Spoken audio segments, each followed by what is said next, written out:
You're watching a documentary business webinar. I'm Peter Hamilton, and my guest today and partner in this series of webinars and podcasts on the legacy networks and their continuing commitment to produce hundreds of hours of factual, unscripted programming. Dan, it's great to have you on board, and today's topic is TLC, formerly the Learning Channel in its deep history.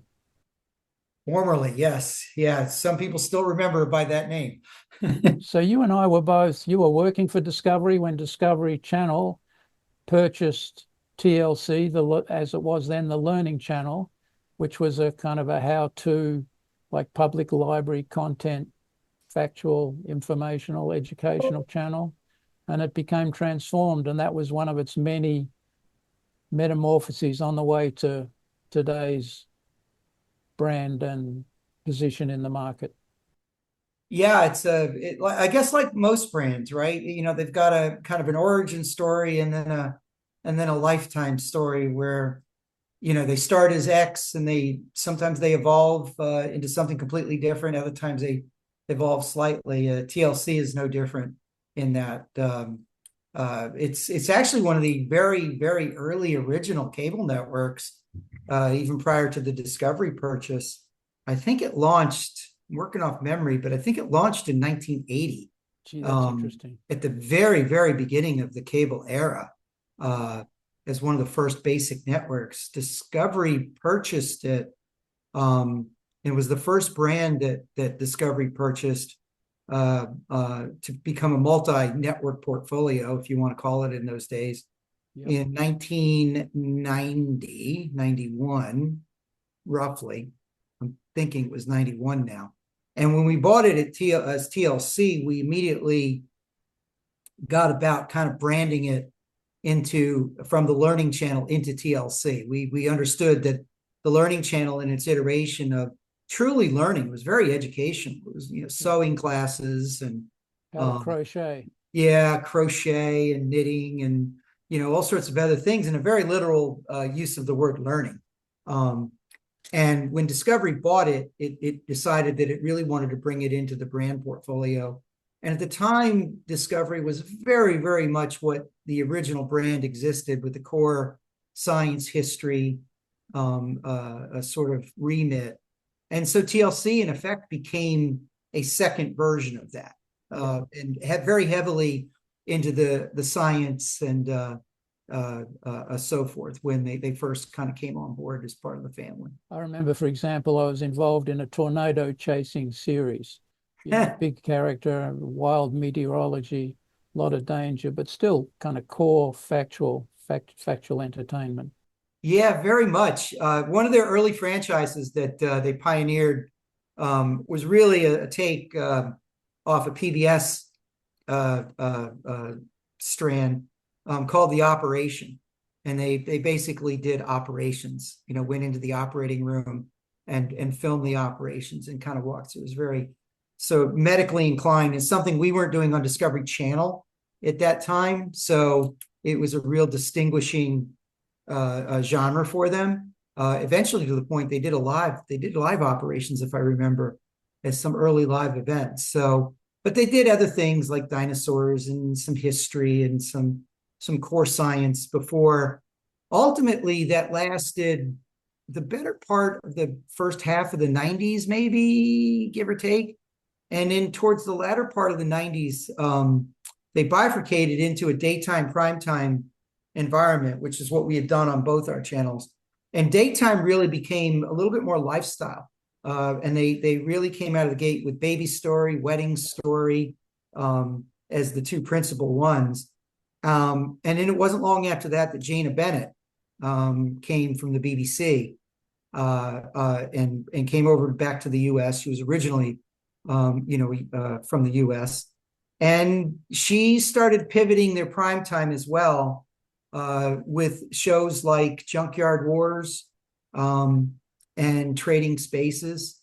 And she started to kind of form this idea of Life Unscripted as a log line that connected the daytime content to the primetime content thematically. There wasn't this sort of a daytime one thing, nighttime another, like Nickelodeon and Nick at Night. They were very much a a singular brand. And Life Unscripted kind of pulled all of that together and really set the tone for what we see today. As part of their channel. Trading Spaces begat other shows, which sort of expanded the lifestyle offering into, Well, what we're probably going to talk about today. it kind of went in. I'm throwing a phrase out here, culturally downhill. We had Dr. Pimple Popper and Honey Boo Boo, and we had a lot of kind of squishy programming on TLC. It did take a bit of an editorial turn. I think squishy is interesting if you're talking pimple popper. I don't know where that word came from. I, Like it wasn't I, rehearsed. No, I had to. I just had to. I had to kind of. That's a softball right in front of you. You got it. You got to take that. Yeah, it did. It did make a pivot into very strong character-driven stories where they were a little bit less um, lifestyle DIY, like a Trading Spaces and the design shows that followed it, and what they did. And they turned it a little bit more towards the character-driven content. And some of those characters had pretty extraordinary stories, as I think we're going to talk about with a number of them. And they weren't for everybody, but ultimately at their core, there was a real strong intent to find the sort of the heart in the story itself with these characters. So if you're profiling 600-pound life, you're not taking a look at somebody and putting them on display. You're really getting into their life, what it means to them, and speaking to them in a very human a human connection, and turning these stories into real human beings. And I think that's what they've attempted to do with many of these franchises. So they're not condescending. They sympathetically reveal the lives of people who have. Yeah, I think that certainly is their goal when they set out to sort of figure out a franchise, whether that be something that's current, or even if you go back with John and Kate, with John and Kate plus 8, which was such a big deal, and of course it had its own ups and downs in the populist media afterwards. But at its core, it was still two parents trying to figure out how to raise 8 children all at once. Well, Dan, we can talk about the history, and the history overlaps with the present. So let's go to our first slide, just to remind our audience. Took us a while to get to our first slide, Dan, which is a good sign. Yeah. So we're going to talk about TLC story. Tick that box. We just did that. We're going to look at different program categories. I mean, how do you categorize the pipeline at TLC? We're going to look at concentrations on series. We'll take a guess at the estimated spend, and Dan will look at real trends too, and we'll discuss that. So let's look at the next slide. Our producer, Caitlin, is in Mexico City as usual. Thank you, Caitlin. Dan, you've done really interesting research here, original research into the scale of the pipeline, as you did. We've done it for TLC, as you did with Discovery, A&E, History, and Nat Geo and ID. So fascinating data. Tell us what you've got in this slide. Yeah, we'll really pick up with the format that hopefully our regular listeners and viewers are accustomed to by now. It's a pretty straightforward format. We've got 2 years of data up here right now. I've been tracking it for a good 4 or 5 years, but it's a pretty straightforward story to tell in this one. There's not a lot of variance. It's all about the series. We can look at, if you notice, there are no 2-hour specials, which shouldn't be a surprise. There's only one limited series, and that was kind of really an event special that they did on New Year's Day this year. I think it was called Cult of the Housewife.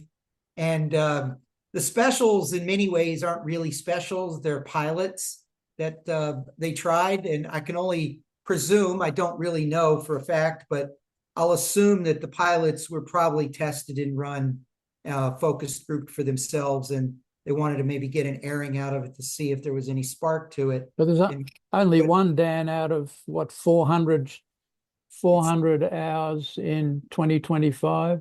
Yeah, you're talking about a real outlier there, aren't you? It's series, straight up. And I think one of the things that we're not going to have for folks this time around is the genre breakout, because this is a network where we really haven't tracked the genres by volume and by numbers, largely because there isn't a lot of variance for me the way we've seen in some of the other networks, where it's a little easier, to define biography versus history versus science versus wildlife. But if we were to kind of maybe speak to some larger arenas that TLC plays in, they cover the dating relationship franchises, the 90 Days, that we'll talk about a little bit more in depth in a bit. But they've got several other brands within that sort of franchise of relationships. They've got kind of what I'll call profiles of extraordinary stories. Some of them are a little bit more extraordinary than others. Some of them a little bit unique and different. They can range anything from sister wives to Dr. Pimple Popper, which you mentioned earlier, which is no longer on their air, but is a great example of the storytelling. I mentioned 600-Pound Life. They've got 1,000-Pound Sisters and now 1,000-Pound Roomies off the back of that. So they've got these sort of extraordinary human stories that they really do bring out into these things, as a whole. And it's two wide areas, I would say. One a little bit more probably open for new content, being the latter one, the extraordinary stories arena. The relationships, they seem to have pretty well down pat with some of the franchises.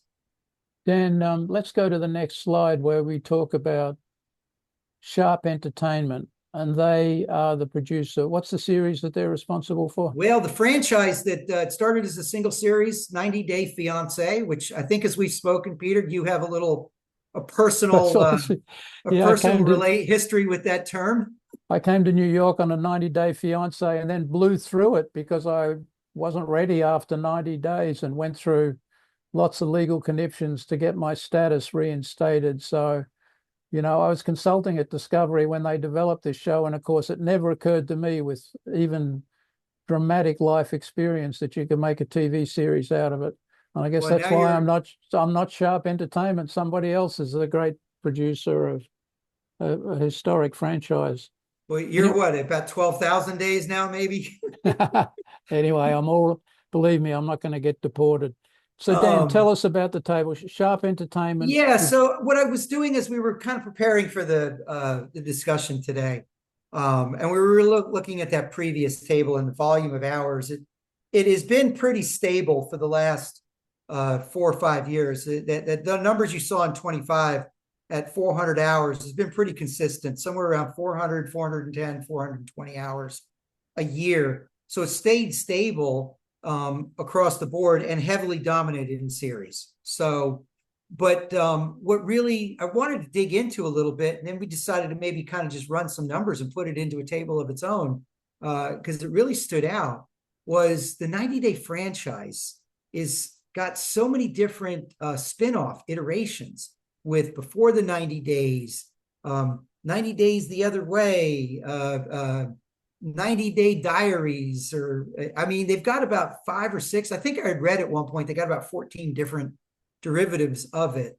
So it's business unto itself, right? And Sharp Entertainment, who's a fantastic independent production company out of New York, is the genius behind all of these different series. And they've done some other series that are adjacent to it that aren't part of the 90 Day franchise, but still fit within the relationship kind of bucket. Match Me Abroad, some of the more character driven, where they pulled characters out of 90 Days and given them their own series. So question, Dan, 210 hours in 2025 supplied to TLC out of 400 total.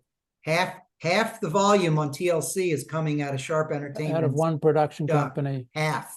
We used to call producers that had relationships like this preferred producers because they had special qualifications. But you challenged that phrase, but they're really that's why we came back to this headline, heading to this slide. They're a production partner. Very much, very much. And Yeah, I mean, preferred producer is one that kind of we use interchangeably quite often. I'm not a big fan of that because I think it seems to it excludes others where I Yeah, I get it. actually don't think they're being exclusive, but I understand the term um, for sure. Yeah, Sharp is very much hand in glove, dependent upon on TLC, and TLC is dependent upon Sharp. It's a symbiotic relationship.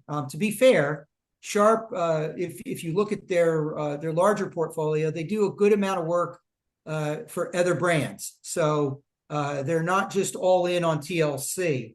I They get do it. do a good amount of work for a number of other brands. I think most recently Netflix's relationship series, one of their latest series came out of Sharp Entertainment as well. But there is no doubt that 200 hours represented about 50% of the output, and that is true of 23 and 24 as well. It's a really high output. It now for 26, to maybe add a little context to this, number one, that's year to date. So that's Yep. really through roughly the end of August. Okay. But even that being said, I went back and I looked at some of these franchises and what the sort of the cadence is on them. There's two of them. One is before the 90 days, which is pretty self-explanatory as a descriptor. And then the other one is the other way, where the American goes overseas. So it's 90 days in the other direction. Um, and those franchises, I think they've got a cadence of about 15 to 18 months. So I don't know what to expect on their next premiere date. I anticipate a couple of these are going to show up in the last 4 months of the year. So maybe that 90 some hours is going to jump to 130, 140 hours. So it's going to be back up there again. But I don't think it's going to get quite to the 200-hour level. And largely it's due to, I think, those shoulder series that are off the 90-day brand, Right. as TLC is concentrating different things. But it's still triple digits. And Still, there isn't Dan, another it's a lot producer of that work. comes close. It's a lot of work to come. Let's go to the next slide. And Dan, really, really love your research here. New titles and producers 2026. So you're also making the point is that, Sharp might be a dominant producer, might be a production partner, but there are other producers who are earning substantial commissions from TLC. Yeah, they still do. TLC does a pretty good job of spreading the wealth. They have about 28 new series, or 28 series, I should say. 18 returning so far. 10 of them are new, meaning season one. And as we've said before, I like to think of a season one as an opportunity. It's an opportunity for a new idea. It's an opportunity for a new idea from a new producer. TLC continues to be open for business with new producers. On this list of titles, they're all season ones. There are two new producers in here. That's Second Line, Body Bazaar with Future Studios, and the other one, Double Lives of Suburban Wives, which is their Sunday night pairing with 90 Day Fiance. That's coming from Scout Productions, and those are brand new folks that they haven't worked with before. So That's really interesting, Dan. it's not 10 out of 10, but look, you've got a network that's 30 plus years old under the Discovery name. You would expect them to have a pretty good stable of regular go-to partners, and you see it in here. The other one I want to highlight here, though, and full disclosure, I've worked with these guys before myself, and I continue to stay in close touch with them. But they're starting to, elevate beyond just a single series. Is Arrow Media? There's two series on this list that they've done. They've actually got a third series that's I think a renewal, that's also been in the mix. So they've got a couple of new franchises coming out, and I think that's again, it's promising for folks. And I'd emphasize that Arrow is based in the UK. So while certainly I think the majority of the partners that TLC has are based out of the US, not a surprise. The characters are all US based as well. It would make a lot of sense. They're still open for business from folks outside the lower 48, the 50 states as a whole. So don't be afraid. Dan, looking at the list too, we've got bodybuilders, bad feet, we've got bad faces, we've got what else? Extreme humans. We've Yeah, got ER caught on camera, so operating. There's a lot of medical in there, medical themed, transmorphic, dysmorphic, whatever the phrase mhm. is, bodies, etc. Yeah, it is. And I think it's a reinforcement of the point that we were making a little earlier about, their genres. Why I haven't tracked specific genres. There was no doubt. What you're not seeing a lot of on this list is the relationship shows, and I think that really is an indication of the previous slide. Sharp's dominance with the 90-day franchise, some of the other things that they've got that kind of fit into that relationship nature. When you start getting into the family dynamics, like Seven Little Johnsons is the one that's standing out to me. There's a few others that are I'm sort of blanking on at the moment. You see a lot of the returning producers working on those as well. But the season ones are very heavy in this area, like you said, of these sort of more human stories, right? Yep. Um, the Little Singles is really a profile of little people and their lifestyle. ER Caught on Camera is kind of a variation on Untold Stories of ER, which is a franchise that kind of went on a hiatus for quite some time. That one is coming back. It's not on the list yet because it hasn't premiered yet. Bad Foot Clinic, Face Doctors, Body Bazaar, Extreme Yep. Humans. These are all ones that kind of fit, I think, into an area that is something they are clearly, seeking new stories and new people, new franchises on. Very interesting, Dan. Um, Boy, as you were talking, I had a question for you. No, that's okay. and, I, Well, and one I've other little completely bullet I wanted forgotten to. it.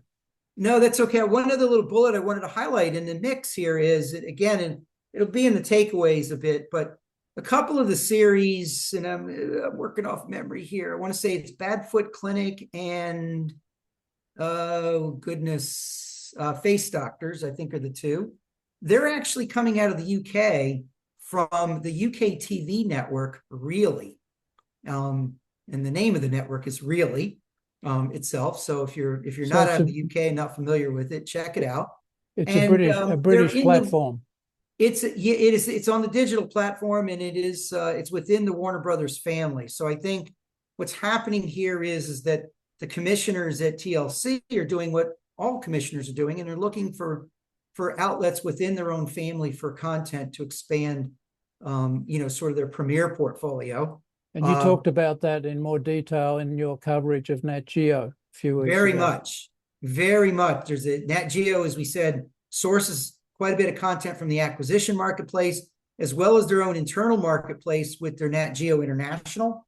TLC is doing the same. They probably put out a call to their UK brethren and said, "What do you got that might fit the brand?" And Well, outcame these two series. what's interesting to me, Dan, unlike, say, children's content, where there are several significant Australian producers, and also, obviously the market is really active in Europe and in language territories other than English. The only examples you have are British for both Nat Geo, I think, and also for TLC. And I can't remember what we discussed about any of the other channels. Very much. Occasionally Canadian as well. Oh, You'll there you get go. with, but yes, you're not wrong. There's a common language. And if you go Canadian, you actually don't even have sort of the accent concerns and the look. I mean, Yeah, but these examples are all UK. It's not the the language. UK ones, you're dealing clearly with the UK setting. But I think in this case, and I've seen it with Nat Geo as well, as long as the stories and the characters are strong enough, they can transcend both cultural divides and linguistic differences. I'm sure the price was right. Doesn't hurt it because it's an in-house a sort of exchange. But I think, the other thing that is at the core of some of this, probably a little less so with these two shows, as is maybe some of the aforementioned networks, is both the UK and in Canada in particular, have really good tax credit programs. Yeah, but Dan, we can talk about Canadian tax credits, but none of the examples are Canadian. They're only UK. For TLC, But that is for true. TLC, and I Yeah. think that speaks to this inherent bias. Sometimes I think it's an inferiority complex amongst American programming executives. The real quality, comes from the land of David Attenborough. And I know we're dealing with other genres, but that's where you Oh, I know, don't doubt that at all. I think even in my growing up days, we all aspired to be the BBC. that's Um, right. when I say growing up, I mean the early years at Discovery. Yeah, no, I get it. We looked at the BBC as the sort of the North Star for documentary or factual or nonfiction, and I think in many ways we still do as both an industry and as individuals. We very much look quite To often Britain. to the BBC, Well, also without to a doubt. British producers who service the BBC and other networks. Anyway, let's not dig too deep a hole for ourselves. Let's go to the next slide, Caitlin, and we'll wrap up. We don't have time to run through these at length, but I'll try the first one. We saw lots of series. We didn't see any specials. We didn't see any theatrical documentaries. We didn't see any one-offs. It was all about series. You've They know talked at who they length are about and they stick to it. You talked a lot about the 90-day franchise, alive and well, and look at the fantastic business that Sharp Entertainment created out of the 90-day franchise. And they didn't feature me, which is even maybe the secret of their success. 90 day Character 90 day fiance back in the day. character driven. We talked a lot about character driven. You talked about the opportunities for, we really had to work hard to come up with a phrase here, but extraordinary people and cultures. For cultures, I think of the Amish, a Mm-hmm. perennial subject. Mm-hmm. And Caitlin, our producer, comes from Amish country. So we talked about that earlier. And then you just spoke a minute ago about WBD UK, Warner Brothers Discovery UK Nets. They're an active source of programming for TLC. And what's this all original but? What are the three dots, Dan? Well, like every good story, we want to leave them with a little bit of a cliffhanger, right? Yeah, they are all original. There's no doubt. But if we really look at it again, the things that we talked about, they're open to new producers. They're open to Yep. new ideas with series ones, as we said, probably about 40% of their content is new series. So if despite what we said about the international sources being exclusively UK at this point, if I was an English speaking territory like Canada, maybe like Australia, and definitely in the UK, don't sell yourself short. Give it a chance. What's the worst that's going to happen? Nobody can say yes to something they don't see. There you go. So, if find the right entryway into the system. They've got a development team that's set up really well, and do it the right way. But yeah, don't be afraid to approach them. They're very clear as to who they are, but yet they've also expressed a real willingness to sort of think outside the edges of their brand and try new areas. And I think it's kind of refreshing in a day where everybody's contracting and not risk taking as much. TLC is still playing out there with some of the risks. So I think So that's a Dan, good yeah, it thing.